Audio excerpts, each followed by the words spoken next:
මෙම 11 ඒ කොටස ගොඩාක් ලේසි ගානක්. සාමාන්‍යයෙන් A level paper එකෙත් A level paper එකෙත් ළමයි ගොඩාක් ළමයි ওই කොටස කරලා තිබුණා. B කොටසෙත් අන්තිම වෙනකම්ම ගිහලා තියෙනවා. B කොටසෙත් අඩුවෙන් අඩු ප්‍රමාණයක් තමයි මේ කියන්නේ අන්තිම උත්තරේ මරන් තියුනේ. හැබැයි ඉතින් ඒ කොටසට ලකුණු ටිකක් අඩුවෙන් දීලා තියෙනවා මට මතක විදියට. ලකුණු 35 කියන්නේ 20ක් විතර අඩු වෙනවා. අනිත් ඔක්කොම තියෙනවා. ඉතින් 130ක් කිව්වත් ඒක සෑහෙන හොඳ ලකුණු තත්ත්වයක්. මෙතනදී මේ මුලින්ම ගාන රූපසටහන් ප්‍රවේග කාල ප්‍රස්ථාරයෙන් මෙතන අඳින කියන්නේ ගැඹුරු පතලක චලනය වන සෝපානයක් ඒ ලක්ෂයක සිට නිශ්චලතාවයෙන් සිරස්ව පල්ලෙහාට චලිත වෙනවා. මෙන්න මෙහෙම යන්නේ. ඒ වල ඉඳන් පල්ලෙහාට චලිත වෙනවා. පළමුව G බෙදීම දෙකක තොරණ එකකින් යනවා. පළවෙනි කොටස D දුරක් යනවා. ඊට පස්සේ ඒකට ගත්තු ප්‍රවේගය V0 කියලා ප්‍රවේගකින් තවත් D දුරක් ගිහිල්ලා ඊට පස්සේ මන්දනය වෙනවා A සිට 4යි D වලින්. එතකොට මෙතන 2යි D. A වලින් නම් 4යි D වලින් 5ට B ලක්ෂයකදී නිශ්චලතාවයට පැමිණෙනවා. හරිදී මන්දනයකින් ඉතිරි දුර චලනය වේ. ප්‍රවේග කාල ප්‍රස්ථාරය අඳින්න කියලා තියෙනවා. හරි සරලයි. මේක මුලින්ම ත්වරණයක් තියෙනවා, ඒකාකාර ප්‍රවේගයක් තියෙනවා, මන්දනයක් තියෙනවා. මේක tan alpha කියලා ගත්තොත් tan alpha කියන්නේ G බෙදීම දෙකක් කියලා දීලා තියෙනවා. මේ දුර D, මේ දුර D, මේ දුර 2යි D. අපිට මේ ප්‍රවේගය හොයාගන්න ඕන. මේක T කියලා ගත්තොත් T1, T2, T3 කියලා මම ගන්නවා දන්නේ නැති පද විදියට. මේකෙදි මට ලියන්න පුළුවන් OA B C D E. මෙතනදී මේකේ ප්‍රවේගය V0 කියලා ගත්තොත් මට ලියන්න පුළුවන් tan alpha සමානයි V0 බෙදීම T. ඒ කියන්නේ G බෙදීම 2 සමානයි V0 බෙදීම T. එතනින් එනවා V0 සමානයි G බෙදීම GT බෙදීම 2යි කියලා. V0 වලගේ GT1 බෙදීම 2. ඒ වගේම මෙතන සම්බන්ධතාවය මේ වර්ගඵලය OAE වර්ගඵලය සමානයි D භාග්‍යවාරයක් ආධාරකය T1 ලම්බක උස V0 සමානයි D. එතකොට මෙතන V0 වලගේයි T1 වලගේයි වෙන වෙනම හොයන්න පුළුවන්. T1 කියන එක ගත්තොත් V0 වලගේ හොයාගත්තා නම් අනිත් ඒවාට සම්බන්ධතාවයක් ගොඩනගන්න පුළුවන්. T1 කියන්නේ 2id T1 කියන එක ලියන්න පුළුවන්. මෙතන T1 කියන්නේ V0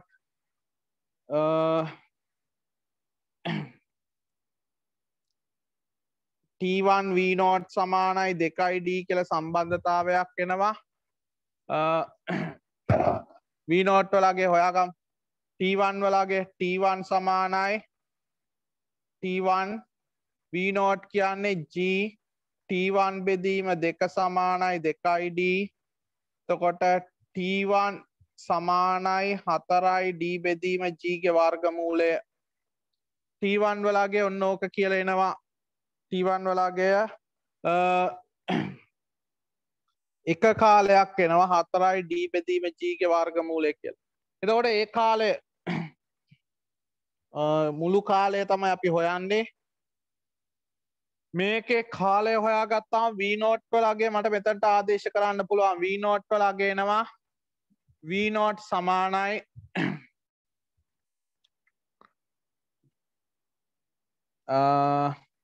G බෙදීම 2යි T1 කියන්නේ මෙතන 2යි වර්ගමූල D බෙදීම G දෙකට දෙක කැපිලා ගිහිල්ලා DG වල වර්ගමූලය V0 වලගේ DG වල වර්ගමූලය කියලා එනවා. එතකොට මේ වර්ගඵලය මේ මුළු වර්ගඵලය AB DE වර්ගඵලය කියන්නේ D නේ. එතකොට එනවා V0 වාරයක් T2 සමානයි D නිසා T2 වලගේ එනවා D බෙදීම V0 කියන්නේ GD වල වර්ගමූලය. ඒ කියන්නේ D බෙදීම G ගේ වර්ගමූලය. ඒ වගේම මේ වර්ගඵලය BCD වර්ගඵලය 2යි d නිසා භාග්‍යවාරයක් ආධාරකය v0 ලම්බක දුර t3 කියන්නේ 2යි d t3 කියන්නේ 4යි d බෙදීම v0 කියන්නේ d ගේ වර්ගමූලය 4යි d බෙදීම g ගේ වර්ගමූලය කියලා එනවා. එහෙනම් මුළු කාලය t1 ධන t2 ධන t3 2යි වර්ගමූල d බෙදීම g මේක 2යි වර්ගමූල d බෙදීම g d බෙදීම g වල වර්ගමූල 4යි වර්ගමූල d බෙදීම g 7යි වර්ගමූල d බෙදීම g කියලා එනවා. ඔන්න ඔය විදියට කාලයන් ටික හොයා ගන්න පුළුවන්. ඉතින් ලේසියෙන්ම මේකට ලකුණු 5යි මේකට 5යි මේකට 5යි ඒ කියන්නේ මුල් කොටසට ලකුණු 15ක් දීලා තියෙනවා. ඊට පස්සේ මේ වර්ගඵලය අතර සම්බන්ධතාවය හොයනවට ලකුණු 5යි මෙතන වර්ගඵලයට සම්බන්ධතාවය හොයනවට ලකුණු 5යි මේ වර්ගඵලයට සම්බන්ධතාවය ලියනවට ලකුණු 5 5 දීලා තියෙනවා. ඒ වගේම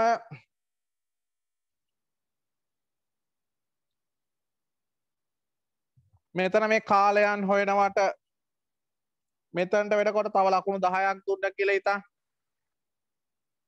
මේ කාලයට 5යි මේ කාලයට 5යි ඔක්කොම කීයද 10යි මෙතනට 5ක් දුන්න කියලා ගමු 10 20යි 30යි මෙතනට එනකොට 35යි ඔන්න ඔය විදිහට ඒ කොටසට ලකුණු 35ක් දීලා තියෙනවා.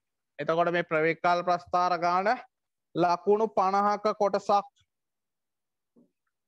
ප්‍රවේගකාල ප්‍රස්ථාර ගාන ලකුණු 50ක කොටසක් ඔන්න ඔය විදිහට තමයි ඒකේ ලකුණු ටික වෙන් කළා තියෙන්නේ. ඔක ලකුණු 50ක් තියෙනවා. ඊට පස්සේ B කොටස සාපේක්ෂ ප්‍රවේගය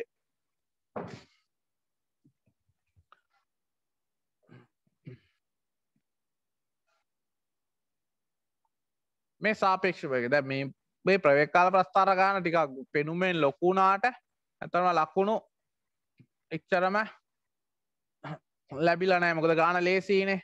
එතකොට මෙන්න මේ ගාන සාපේක්ෂ ප්‍රවේග ගාන අපි කතා කරමු.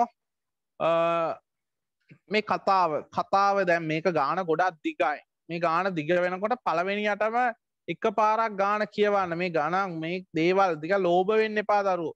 අරක වෙනුවෙන් දැන් විනාඩි 8කින් 10කින් විතර අර ගාන හදන්න පුළුවන්. ඉතින් ඒක පැය භාගයක් විතර දීලා ගාන හදන්න එපා. ඔය වගේ AB කොටස් දෙකකට එහෙම පැය භාගය යනවා නම් සම්පූර්ණ ගුරුත්ව කේන්ද්‍රය වගේ ගානක් මුලින්ම කරන්න. මොකද එකම ගානනේ ගලාගෙන යන්නේ. එතකොට ඒක විනාඩි 5කින් හරි 8කින් හරි අර පළවෙනි ගාන හදන්න ඕන. මොකද විනාඩි 25කට තමයි ওই ලකුණු 150 දෙන්නේ. ලේසි ප්‍රශ්නයක් නම් හැකි ඉක්මනින් කරන්න ඕන. Taman දන්න එක පරිම වේලාවක් අරගෙන කරන්න යන්න එපා. සාපේක්ෂ ප්‍රවේගය ලේසි නම් සාපේක්ෂ ප්‍රවේගය කරනවා නම් තමයි ප්‍රවේගකාල ප්‍රස්ථාරේ අල්ලන්න ඕන. එහෙම නැත්නම් පාඩුයි. ලකුණු 50ක් 60ක් මෑත කාලේදී ප්‍රවේගකාල ප්‍රස්ථාර වලට ගොඩක් අඩුවෙන් ලකුණු දුන්නේ සාපේක්ෂ ප්‍රවේගය ටිකක් දිග නිසා. එතකොට සාපේක්ෂ ප්‍රවේග ගාන හදන්න නැත්නම් ප්‍රවේගකාල ප්‍රස්ථාරේ හදන එක තේරුමක් නෑ. හැබැයි මතක තියාගන්න ඔයගොල්ලෝ එක්සෑම් එකේදී ඒ වෙලාවේදී කරේ නැති වුණාට සාපේක්ෂ ප්‍රවේගය ඔයගොල්ලෝ ඉගෙනගෙන තියෙනවනේ උත්සාහ කරන එක නවත්තන්න එපා. ගොඩක් ළමයි තමන් A level paper එක කියලා හිතලා ලියනවා. හැබැයි ඒ paper එක ලියලා ඉවරුණාට පස්සේ ආපහු බැරි වෙච්ච දේවල් බලන්නේ නෑ. මේක A level paper එක නෙමෙයි. A level paper එක තමයි ඒ විදියටම ලියන්න. හැබැයි වෙනසකට තියෙන්නේ A level ඉවර වෙන දවස් A level කරන දවසේදී ඒ paper එක දිහා ඇවිල්ලා පොඩ්ඩක්වත් බලන්නේ නෑ. ඒක බලන්න එපා. A level paper එකේ A level වලදී paper එක ලියලා ඉවරනාට පස්සේ ආපහු ගෙදර ඇවිල්ලා paper එක බලන්න එපා. ඒක කිසිම තේරුමක් නැති වැඩක්. paper එක දිහා බලන්න එපා. ඒ වුණාට දැන් A level paper එක ටයිම් කරලා ලියනවා නම් ටයිමින් හදාන ලියනවා නම් paper එක ඉවරුනාට පස්සේ ආපහු බැරි වෙන ගණන් ටික බලන්න, අතෑරපු ගණන් ටික බලන්න. ගොඩක් ළමයි ඒකේ අනිත් පැත්ත කරන්නේ. මොකද්ද? මේ වෙලාවේදී බලන්නේ නැහැ ඒ paper එක දිහා. හැබැයි A level paper එකේදී ඒක කරලා ඉවරයි. ඒක ඉවර කරලා ආපහු බලන්න ඕනෙත් නැහැ. ගෙදර ඇවිල්ලා ඒක එකින් එකට බලනවා. මට මේක උත්තරය ආවේ නැහැ බුදු අම්මෝ. මට මේක මේ වෙන මෙන්න මේම වුණා. අයියෝ අමාරුයි බුදු අම්මෝ කියලා ඒක මේව කරනවා. ඉතින් කිසිම තේරුමක් නැති වැඩක් අනවශ්‍ය දේවල් කරන්න එපා. මේක A level කියලා හිතාගෙන ලිව්වට කමක් නැහැ. ලියලා ඉවර වෙලා උත්තරයක් ආවේ නැත්තම් ඒක මම පැය 3ේදී තෝරගත්තේ නැත්තම් පැය 3 ඉවර වුණාට පස්සේ ඒ ටික බලන්න. නැත්තම් ඔයගොල්ලෝ පේපර්ස් කරන එක තේරුමක් නැහැ. මේ පේපර් එකේ අමාරු වෙච්ච ප්‍රශ්න නෙමෙයි ඊළඟ පේපර් එකේ අමාරු වෙන්නේ. අනිවාර්යයෙන්ම ප්‍රශ්න දෙකක් අමාරු ප්‍රශ්න දෙකක්වත් තියෙනවා. අලුත් දේවල් තියෙනවා ප්‍රශ්න දෙකක්වත්. එතකොට මේ ප්‍රශ්න දෙක ඔයගොල්ලෝ හරියට ගොඩනගා ගන්න ඕන, ගැට ගහ ගන්න ඕන. කොහොම හරි අමාරු ප්‍රශ්න ටික තෝරලා මොනවද අමාරු වෙන්නේ, මොන වගේ පැටර්න් එකක් තියනවාද, මේකෙදි අමාරු වුණාට එක ඊළඟ පේපර් එකේදී මට ඒක ලේසි. එහෙනම් ඒ පාඩම මට පුළුවන්. එහෙම හැඟීමක් එන නම් මුළු 100%ක් ලකුණු 1300ම ගන්න පේපර් එක ලියන්න ඕන. දැන් සාපේක්ෂ ප්‍රවේගයට යමු. පොළොවට සාපේක්ෂව තියෙනවා මේ නැව. ගොඩක් ළමයි මේව හඳුන්වන්නේ නැව බෝට්ටුවක්. B1 බෝට්ටුව, B1 B2 කියන්නේ බෝට්ටු. පොළව E V N, E කියන එක U ප්‍රවේගයෙන් සිරස්ව ඉහළට ප්‍රක්ෂේපණය කරනවා. එක්තරා මොහොතකදී නැවේ සිට එක්තරා මොහොතක් කතා කරනවා. නැවේ සිට නැවේ සිට දකුණින් නැගෙනහිරට. දකුණ මෙහෙ තියෙන්නේ. දකුණින් නැගෙනහිරට දකුණ මෙහෙ දකුණ ඉඳන් කරකවනවා නැගෙනහිරට. බීට කෝණකින් ආනතව නැවේ ගමන් මාර්ගය මේකනේ. නැවේ පෙත්තේ ඉඳන් මේ ගාන කියලා තියෙන දේ ගොඩක් ළමයි මෙන්න මේක තමයි තේරුම් අරගෙන ඇත්තේ. නැවේ පෙතේ නැවේ ගමන් මාර්ගයේ සිට p කිලෝමීටර් දුරකින් ගමන් මාර්ගයේ ඉඳන් p කිලෝමීටර් දුරකින් B1 බෝට්ටුවක් නිරීක්ෂණය කරනු ලැබේ. ඔමින් එක හරියටම කියමු. නැවේ පෙතේ සිට නැවෙහි පෙතේ ඉඳන් p කිලෝමීටර් දුරකින් B1 බෝට්ටුවක් නිරීක්ෂණය කරනු ලැබේ. මෙම මොහොතේදී B2 බෝට්ටුව නැවේ සිට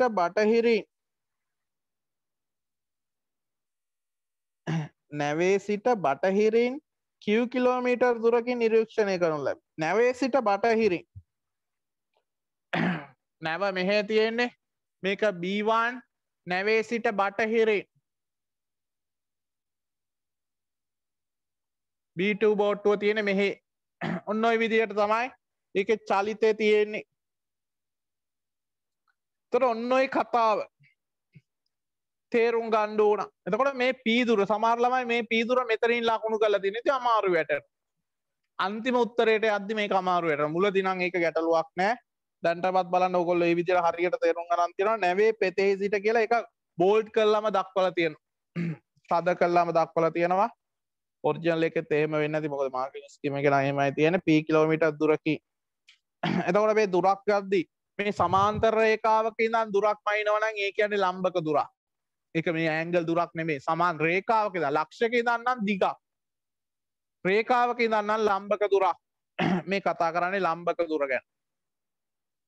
ඒක තමයි එතන කතාව විදියට යන්න ඕන. බටහිරින් Q දෙකකින් නිරීක්ෂණය කරනවා බෝට්ටු දෙකම පොළවට සාපේක්ෂව. ඒ කියන්නේ V B1, E කියන්නේ V ප්‍රවේගයක් තියෙනවා. V B2, E කියන්නේ V ප්‍රවේගයක් තියෙනවා.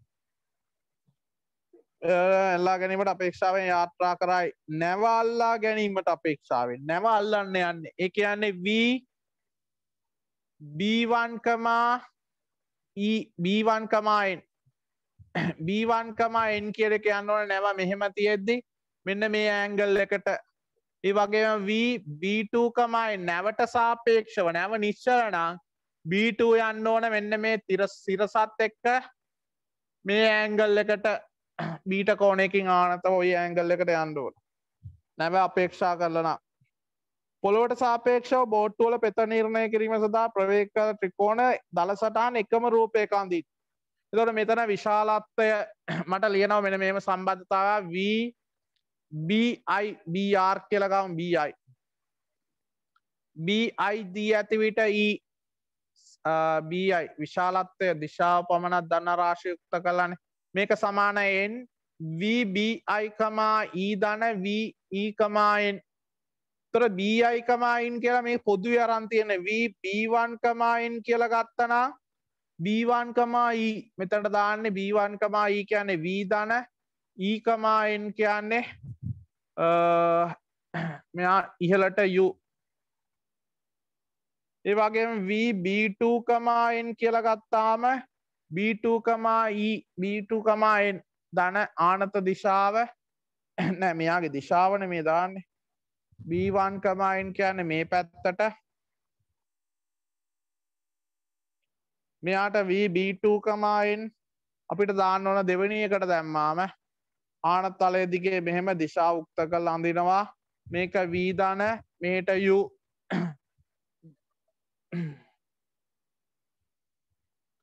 b2, e කියන්නේ මේ දෙන්නගේම ප්‍රවේග සමානයි. එතකොට මේ රූප සටහන් දෙකම ඇන්දාම එකම දත්ත ටික එන්නේ එකම දත්ත කියන්නේ මේකේ ප්‍රවේග ත්‍රිකෝණේ නිර්මාණය කරනවා නම් මේකේ ප්‍රවේග ත්‍රිකෝණ නිර්මාණය කරනවා නම් වෘත්තයක් ඇතුළේ නිර්මාණය කරන්න පුළුවන් එකම වෘත්තය ඇතුළේ මේ සියලුම දේවල් ලකුණු කරන්න පුළුවන්.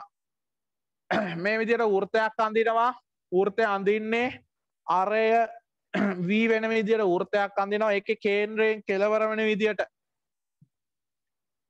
මෙයාගේ n, i මේ මාරු වෙනවා u මට ඒක දැන් මතක් වුණා මොකද මේක මාරු වෙන්න එපා මෙතන n, i, e එන්නේ කේන්ද්‍රයෙන් කෙලවර වෙන විදිහට u කියන එක දානවා මේකෙදී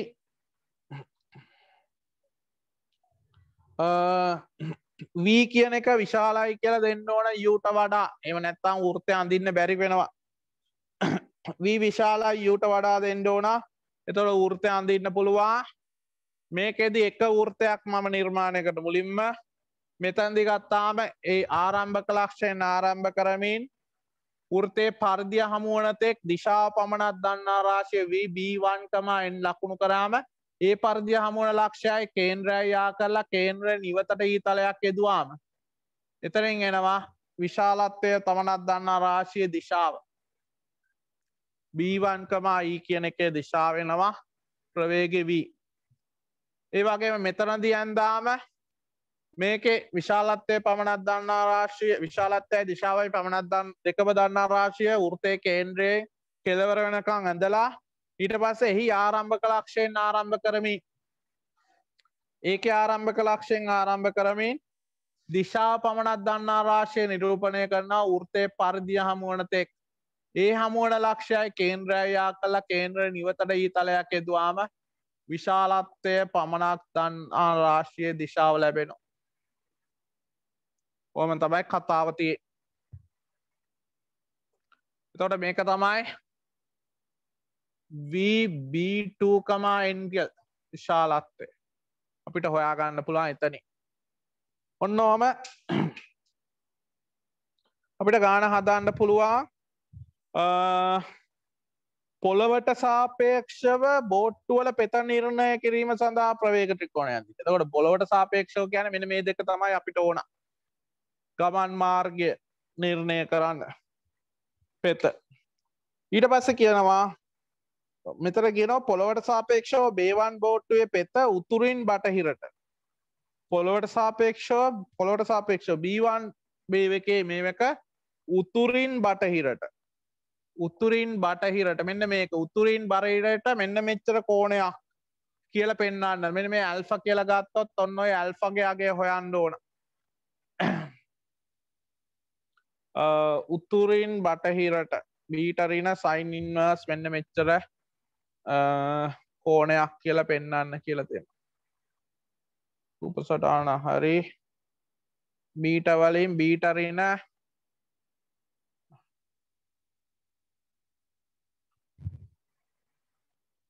sin inverse u sin beta u sin beta බෙදීම v කියලා එකක් තියෙනවා.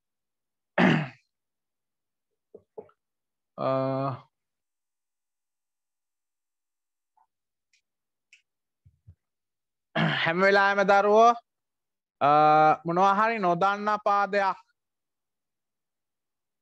අපි තියනවා නම් මෙන්න මේ නොදන්න පාදයක දිග තියනවා නම් කේන්ද්‍රයේ ඉඳන් ඒ නොදන්න පාදයට ලම්බකයක් ගහන්න ඕන. සාමාන්‍යයෙන් අපි මේ විදිහට තමයි කරන්නේ.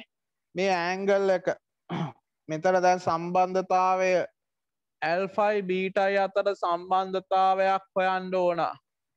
මෙතන මේ දත්ත අපි දාලා නැති දත්ත ටික ලකුණු කරමු. මෙයාගේ ප්‍රවේගය v, මෙයාගේ ප්‍රවේගය v. ඇල්ෆයි බීටයි අතර සම්බන්ධතාවයක් හොයන්න ඕන. දැන් දීපු සම්බන්ධතාවයෙන්ම ගොඩ දාගමු. බීට සමානයි බීට ඍණ මේ ඇල්ෆා සමානයි බීට ඍණ sin inverse u sin beta බෙදීම v කියලා තියෙන්නේ. මේක ගත්තාම sin inverse u sin beta බෙදීම v සමානයි බීටා ඍණ ඇල්ෆා. එහෙනම් u sin බීටා බෙදීම v සමානයි sin බීටා ඍණ ඇල්ෆා. මෙන්න මේම සම්බන්ධතාවයක් එන්නේ. ඕක තමයි පෙන්වන්න කියලා තියෙන්නේ. මේ ස්ථානෝචිත ප්‍රඥාව. ඒ කියන්නේ මොකාටද මේ ඇවිල්ලා තියෙන්නේ? මේ ඇවිල්ලා තියෙන්නේ මේ උත්තරේ එන්න නම් මොකද්ද කරන්න ඕන? මේව කටු වැඩ. මේ උත්තරේට දාන්න එපා. මේක පැත්තකින් ලියන්න. ඒක ලිව්වා කියලා එහෙම දැනගත්තා කියලා කිසිම ගැටලුවක් නැහැ. බව පෙන්වන්න කියලා තියෙන්නේ හැම වෙලාවෙම ඒ උත්තරේ භාවිතා කරලා අපි ගාන හදන්න ඕන. පැහැදිලිද? එතකොට මේ උත්තරේ මේක දිහා බලලා තමයි මොකද්ද කරන්න ඕන කියලා තීරණය කරන්නේ. එතකොට මේක ඇල්ෆා මේක බීටා මෙන්න මේක තමයි ඇල්ෆා ඍණ බීටා කියන්නේ. මේක තමයි බීටා ඍණ ඇල්ෆා. මේ දෙක එකතුව මේක වෙනවා. මේ කෝණය බීටා ඍණ ඇල්ෆා. එහෙනම් මෙන්න මේම ත්‍රිකෝණයක් තියෙනවා. ඒක ටිකක් පොඩි නිසා ඒක මම මෙතනින් දාන්න. ඔයගොල්ලෝ එකපාරටම පුළුවන්. මේක බීටා මේක ඇල්ෆා නම් මේක බීටා ඍණ ඇල්ෆා. මේ දුර u මේ දුර v. එහෙනම් මම මෙන්න මේ ත්‍රිකෝණයට sin නීතිය දානවා. මේක PQRS කියලා දාමු ත්‍රිකෝණ ටිකට. PQR ත්‍රිකෝණයට sin නීතිය දැම්මාම u බෙදීම sin බීටා ඍණ ඇල්ෆා සමානයි v බෙදීම sin 180 ඍණ බීටා. මෙතන එනවා u බෙදීම sin බීටා ඍණ ඇල්ෆා සමානයි v බෙදීම sin බීටා. sin බීටා ඍණ ඇල්ෆා සමානයි u sin බීටා බෙදීම v. එහෙනම් බීටා ඍණ ඇල්ෆා සමානයි sin inverse u sin beta බෙදීම v. එහෙනම් බීටා සමානයි ඇල්ෆා සමානයි බීටා ඍණ sin inverse u sin beta බෙදීම v. ඔන්න ඔය විදියට ඒ උත්තරේ ලේසියෙන්ම ගන්න පුළුවන්. එහෙම නැත්නම් පොඩ්ඩක් කල්පනා කරලා බලන්න ඕන. ඒකට වඩා අර උත්තරේ දිහා බලාගෙන ගාන හදන එක ලේසි. උත්තරේ කියන්නේ මේ මාකින් ස්කීම් එකේ තියෙන උත්තරේ නෙමෙයි. මේක ගාන තර්ක කරන එක. එතකොට ලකුණු දෙද්දී මෙන්න මේ තර්ක කිරීම වලට දත්ත ලකුණු කරනවට නිවැරදිව 10යි. මේ සාපේක්ෂ ප්‍රවේග මූලධර්මය ලියනවට ලකුණු 10ක් දීලා තියෙනවා. ඊට පස්සේ මේකේ ප්‍රවේග ත්‍රිකෝණේ මේ ප්‍රවේග ත්‍රිකෝණයට 15යි එක ප්‍රවේග ත්‍රිකෝණයට 15යි 30යි. ඔය දෙක වෙන වෙනම ගත්තොත් ලකුණු 10ක් අඩු කරනවා. ලකුණු 30න් 10ක් අඩු කරනවා වෙන වෙනම ඇන්දොත්. එතකොට මෙතනදී මේ sin නීතිය දානවට 5යි මේ උත්තරේ ගන්නවට 5යි. ලකුණු 10යි එක දීලා තියෙන්නේ. ඒ උත්තරේ ලේසියෙන්ම ගන්න පුළුවන්. ඊට පස්සේ ගානේ පොළොවට සාපේක්ෂව B2 ගේ පෙත අහනවා. පොළොවට සාපේක්ෂව B2. එතකොට මේක තීට කියලා ගත්තොත් පොළොවට සාපේක්ෂව B2 උතුරින් නැගෙනහිරට cos inverse u බෙදීම් v කෝණයකින් ආනතව චලිත වේ. උතුරින් නැගෙනහිරට cos inverse ඔන්න ඔය විදියට ලියනවට cos inverse u බෙදීම් v නැත්නම් cos θ සමානයි මේක. එතකොට ඒකට ලකුණු 5ක් දීලා තියෙනවා. එතකොට ඒ කොටසට ලකුණු ඔක්කොම 65යි. ওই ටික ඔක්කොම තියනවා නම් මේ 65ම තියෙනවා. ඒකේ චලිතයයි b ගේ චලිතයයි B1 උයි B2 ගේ පොළොවට සාපේක්ෂ ප්‍රවේග ටික. එතකොට ලකුණු 65ක් දීලා තියෙනවා. ඊට පස්සේ ගානේ අපිට අමුතුවෙන් කියලා තියෙනවා බීටා සමානයි 5 බෙදීම 3ක් කියලා දීලා තියෙනවා. දැන් මම ඒ ටික මකනවා. ඒ හොයාගත්තු දත්ත මේක නම් ඕන වෙනවා. මේක ඕන මෙතන දුන්නා මෙතන ඉඳන් q දුරකින් b1 තියෙනවා කියලා b2 තියෙනවා කියලා q දුරකින් simple q දුරකින් මේකේ දීපු දත්ත ටික මෙතනදී ඕන දත්ත ටික හරි මෙතන දීලා දෙනවා බීටා කියන්නේ 5 බෙදීම 3යි කියලා බීටා කියන්නේ 5 බෙදීම 3යි v සමානයි මූල 3යි u කියලා ගත්තාම ඇල්ෆා සමානයි 5 බෙදීම 3 ඍණ sin inverse u sin beta u කියන්නේ u sin beta කියන්නේ sin 5 බෙදීම 3 යට v කියන්නේ මූල 3යි u u ට u කැපෙනවා මෙතන 5 බෙදීම 3 ඍණ sin inverse මූල 3 බෙදීම 2යි භාගයයි කියන්නේ 5 බෙදීම 6යි එතකොට උත්තරේ 5 බෙදීම 6ක් එනවා ඇල්ෆා ලගේ 5 බෙදීම 6ක් එනවා මේ කෝණේ 5 බෙදීම 6කින් ආනතයි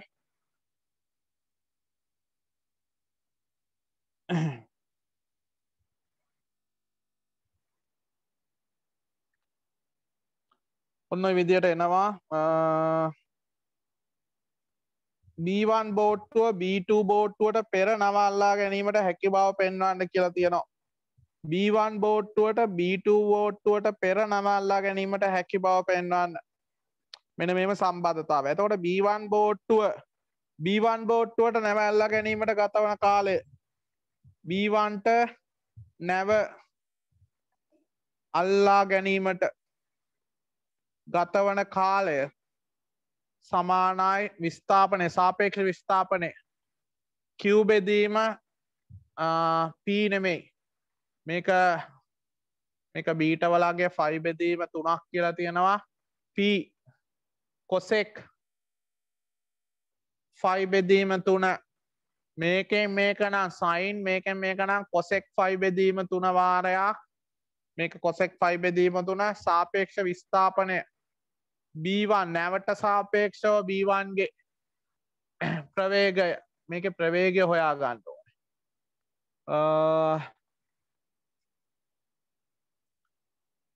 මේක මෙතන බලන්න මෙතන මේක අංශක 30යි. එතකොට මෙතනත් අංශක 30ක් වෙනවා මේ දිග u වෙනවා. පේනවද? මෙතන u මේක සමද්විපාද ත්‍රිකෝණයක් මේක u මේ කෝණය අංශක 30යි. ඇල්ෆා 30යි මේක 60 නම් මේක 30යි මේ දුර 30යි එහෙනම් මේක u වෙනවා ඒක හොයා ගන්නවට ලකුණු වෙනම දෙනවා මේක තමයි v b1, n නැවට සාපේක්ෂව b1 කිය. එතකොට මෙතන එනවා p cosec 5 බෙදීම 3 sin 5 බෙදීම 3 නම් මූල 3 බෙදීම 2යි 2 බෙදීම මූල 3යි 2යි b බෙදීම මූල 3යි u කියලා සම්බන්ධතාවයක් එනවා b2 නැව අල්ලා ගැනීමට ගතවන කාලය T2 කියලා ගත්තොත් B2 නැව අල්ලා ගන්න නම් q දුරක් යන්න ඕන. එයාගේ ප්‍රවේගය v වර්ග ඍණ u වර්ගයේ වර්ගමූල v වර්ග ඍණ u වර්ගයේ වර්ගමූල ඔන්නෝම එනවා. ඔන්නෝම සම්බන්ධතාවයක් තියෙනවා මේ දෙන්නට ගතවන කාලයන් අතර. එතකොට දැන් මෙතනදී මේක තියෙන්නේ 3යි q වර්ග විශාලයි 8යි p වර්ග වුණොත් මොකද වෙන්නේ?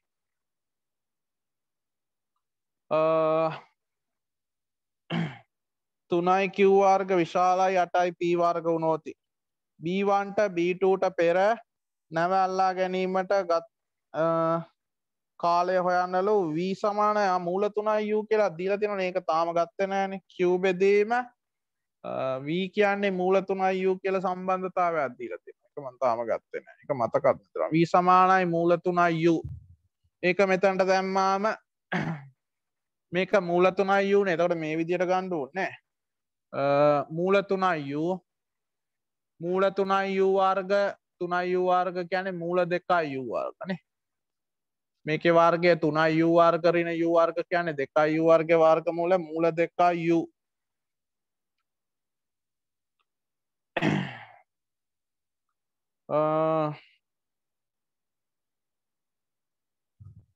T1 ද T2 ද ලොකු කියලා බලන්න. මේක T1 මේක T2 ඒ කාලයන් අතර සම්බන්ධතාවය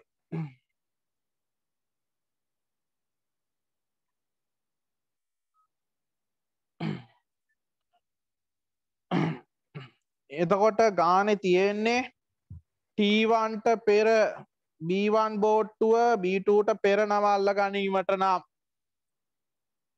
මේක මේ ප්‍රවේග දෙක දීලා තියෙනවා මේවට ලකුණු දැම්මද දැන් මේකට ලකුණු දැම්මේ නෑනේ.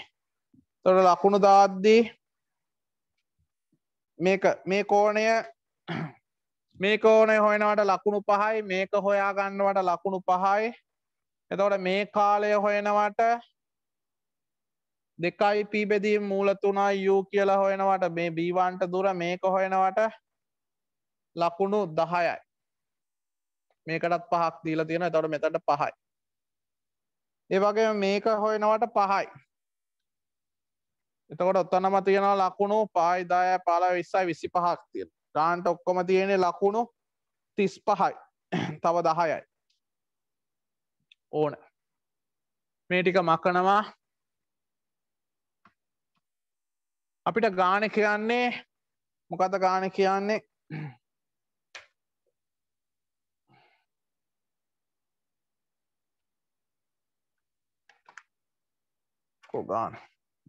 ගාන කියන්නේ B1 බෝට්ටුවට B2 බෝට්ටුවට පෙර නම අල්ලා ගැනීමට හැකි බව. එතකොට T1 වලගේ T1 කාලය අඩු වුණොත් තමයි ඉක්මනට අල්ල ගන්න පුළුවන්. B1 බෝට්ටුවට B2ට පෙර එතන T1 ගේ කාලය අඩු වෙන්න ඕන. T1 ට වඩා T2 වැඩි නම් B1 ට පෙර B2 B1 බෝට්ටුව B2 ට පෙර B2 ට පෙර B1 ට නැව අල්ලා ගත හැක. අඩු කාලයකින් තියෙන එක්කෙනා තමයි මුලින්ම නැව අල්ල ගන්නේ. එතකොට මේක T1 කුඩායි T2 කියලා එන්න ඕන. එතකොට මෙතනදී T1 T2 2p බෙදීම මූල 3i u කුඩා වෙන්න ඕන q බෙදීම මූල 2i u වලට මේක වර්ග කරාම u to u කැපිලා ගිහිල්ලා 4යි p වර්ග බෙදීම 3 q වර්ග බෙදීම 2 වෙන්න ඕන. ඒ කියන්නේ ඇත්තටම 8යි p වර්ග කුඩායි 3යි q වර්ග වෙන්න ඕන. එතකොට ඇත්තටම ඕකේ දාලා තියෙනවා 3යි q වර්ග විශාලයි 8යි p වර්ග නම් මේක වුණොතින් T1 කුඩායි T2 වේ. එනම් B2 ට පෙර B1 ට නැව අල්ලා ගත හැක. මේකට ලකුණු 5යි මේකට 5යි. ලකුණු 10යි වෙන් කළා තියෙන්නේ.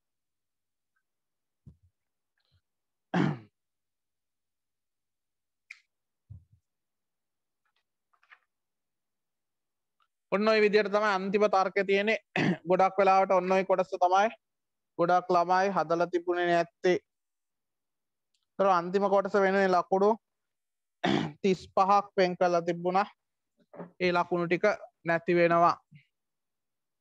බලන් ගියාම එච්චර අමාරුත් නෑ පේපර් එකේ. මේ ප්‍රශ්නේ